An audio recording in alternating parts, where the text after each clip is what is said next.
Hello everyone, and today we're going to be taking a look at PlayStation 3 Emulation in 2022.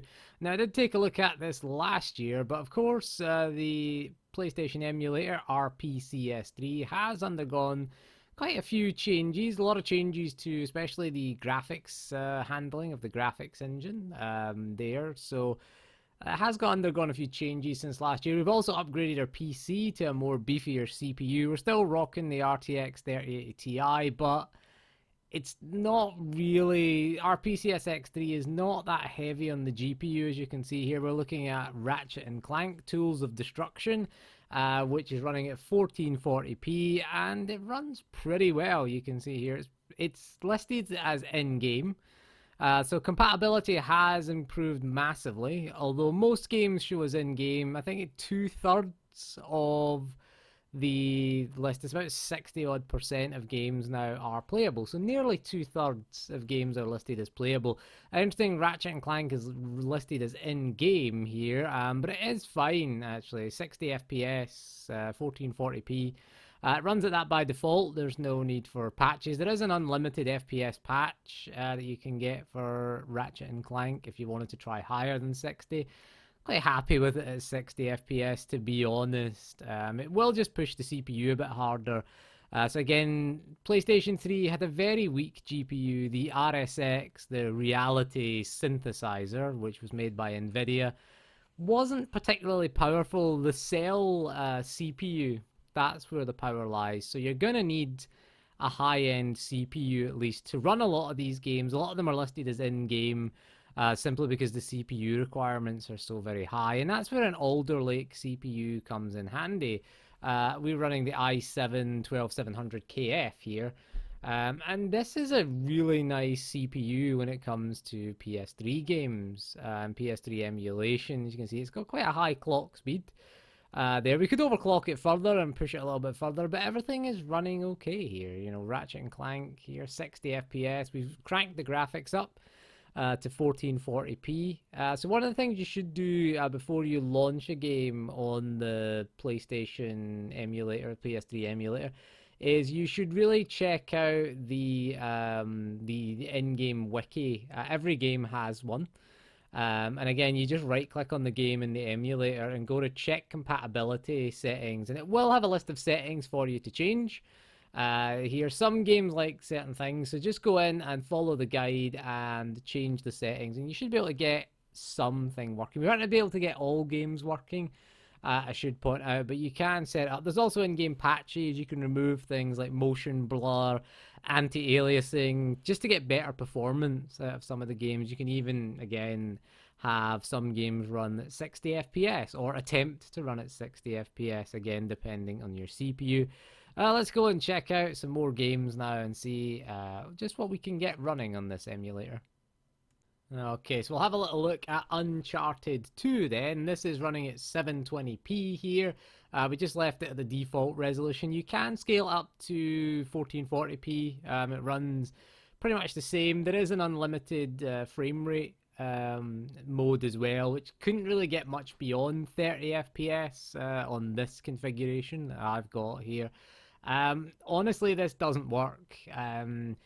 It is very problematic. The problem I had is after it would autosave, the game would then crash a few seconds later, and this was a hard crash. Like, it would just freeze up entirely. Not sure what's going on there, but other than that, it ran okay, but you just couldn't play it for very long. Apparently, you can complete this game, but it does have a lot of issues. That's why it's listed as in-game. Quite a demanding title, really, Uncharted 2. But yeah, you couldn't really get very far, and it was quite annoying to have to go and restart, because I think it was related to the autosave, because it would be an autosave and then it would crash a few seconds later. Then you load up the game and you'd be taking, when you loaded up the game, you would be back a few seconds past in the game, and then you'd be able to get beyond that autosave section, but when you got another autosave to another autosave, it would just go again. I just think it just wasn't a great gameplay experience. I would say it was not playable, unfortunately, which is a shame, because Uncharted 2 is my favourite in the series. Right, so let's move on to another PlayStation exclusive, Killzone 2. Again, this is a bit more stable than it was when we looked at this the last time. It does stick to 30 FPS more often, a few graphical glitches, but again, the lack of a 6-axis controller means that we just can't get past this point in the game.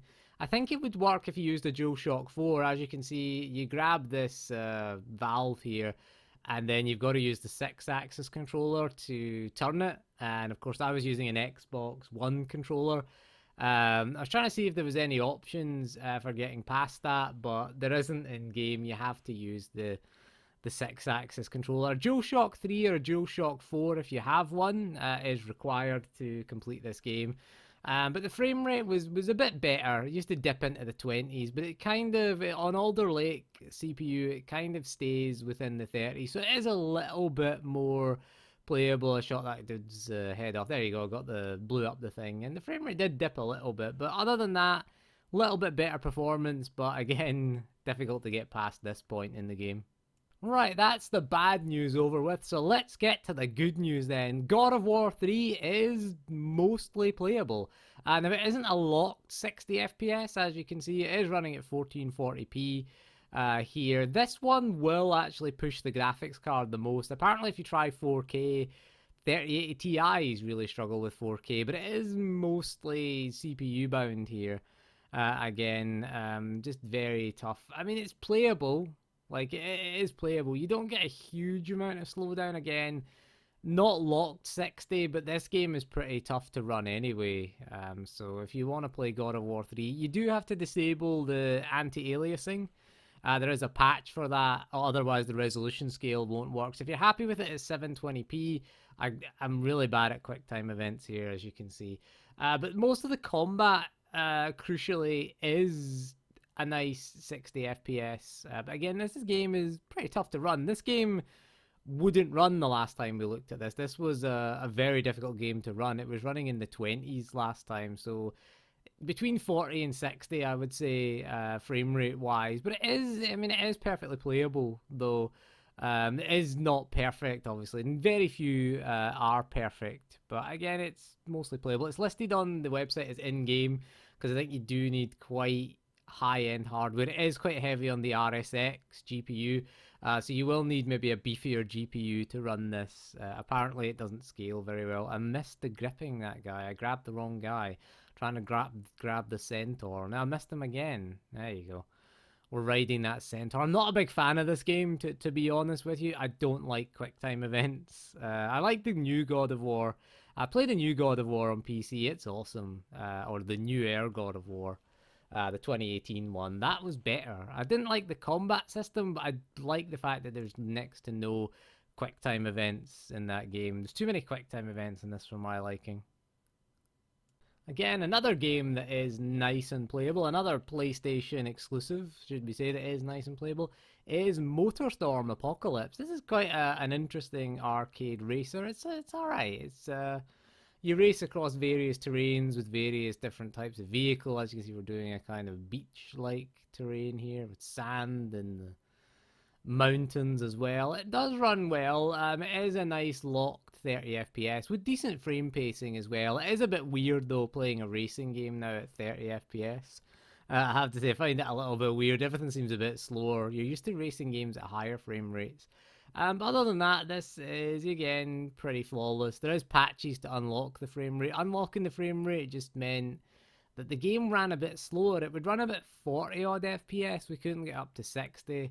So I just stuck with the I didn't reset the track there. I just decided to go the wrong way.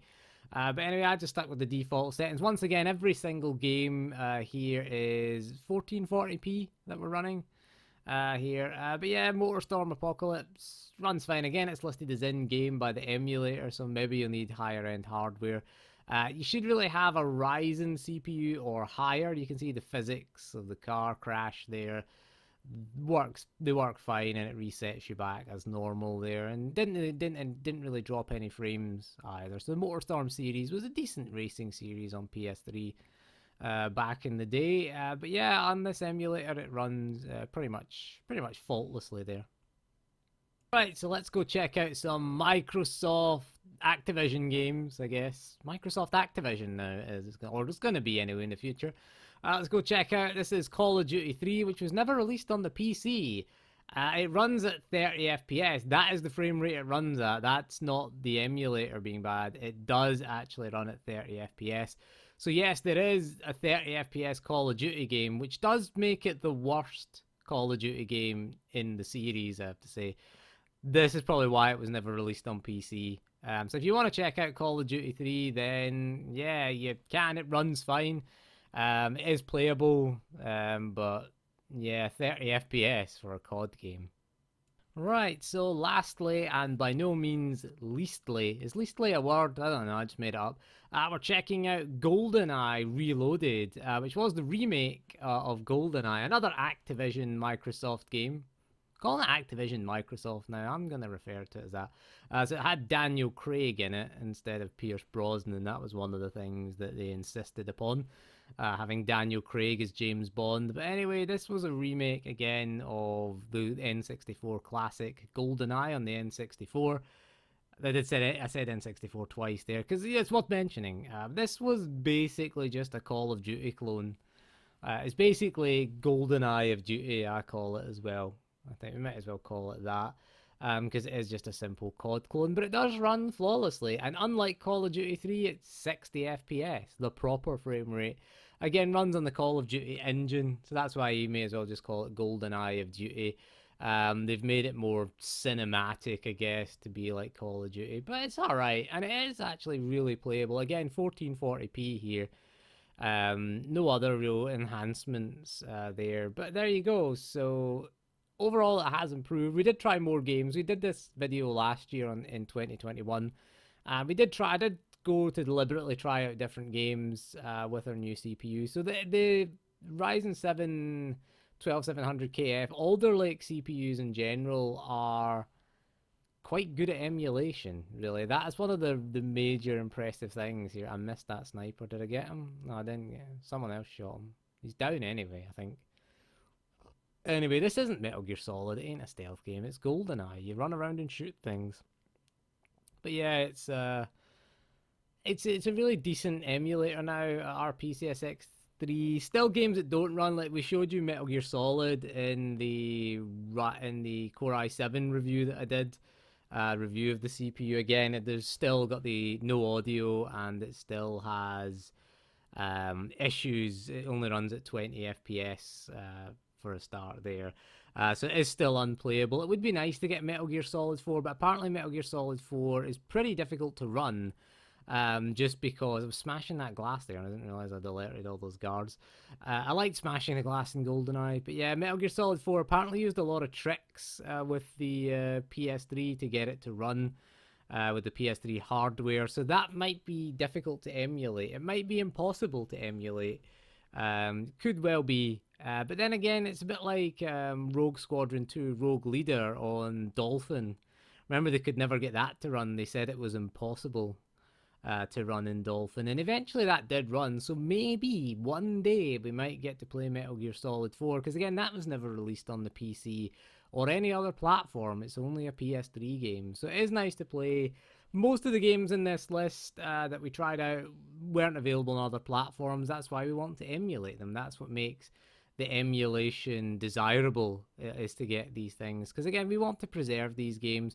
Hopefully Sony get it together and get PS3 emulation or PS3 backwards compatibility to the PS5. There is rumors that they are experimenting with it, at least. So hopefully they do, because we want to breathe new life into these old games.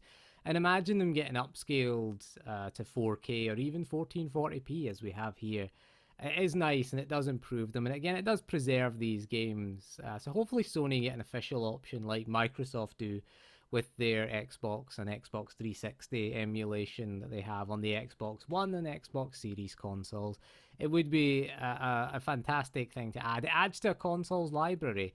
And again, it just makes these old games, more playable. Again, it preserves those old games, because PS3s, fat PS3s were never the most reliable things. A lot of them broke.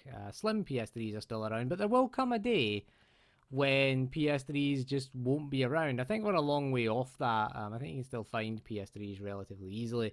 But again, as time goes on, there'll be less and less of them.